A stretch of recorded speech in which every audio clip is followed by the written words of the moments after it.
பாரத மாதா நற்பணி அறக்கட்டளை கொண்டாடி மகிழ்ந்த ஆன்மீகத்திலும் மக்கள் பசி தீர்க்கும் அன்னதான வேள்வி. கோவை உடையாம்பாளையம் பாரத மாதா நற்பணி அறக்கட்டளை சார்பில் பல்வேறு வகையான சமுதாய பணிகளை தொடர்ந்து செய்து கொண்டே வருகின்றனர்.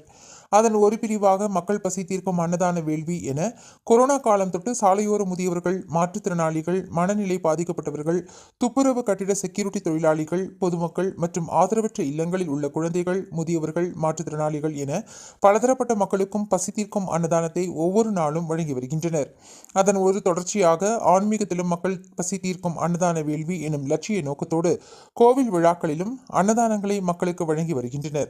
அதன் ஒரு பகுதியாக கோவை சௌரிபாளையம் அண்ணாநகர் பகுதியில் கடந்த 100 வருடங்களுக்கும் மேலாக காவல் தெய்வமாக மக்களை காத்துக் கொண்டிருக்கும் அருள்மிகு ஸ்ரீ ராஜவலம்புரி விநாயகர், கன்னிமார், ஸ்ரீ கருப்பராயன், ஸ்ரீ முனியப்பன் திருக்கோவில் திருக்கல்யாண திருவிழாவை முன்னிட்டு விழாவிற்கு வருகை புரிந்த 1000க்கும் மேற்பட்ட ஆன்மீக பெரியோர், பக்த கோடி மக்களுக்கு அறுசுவை அன்னதானம் வழங்கப்பட்டது.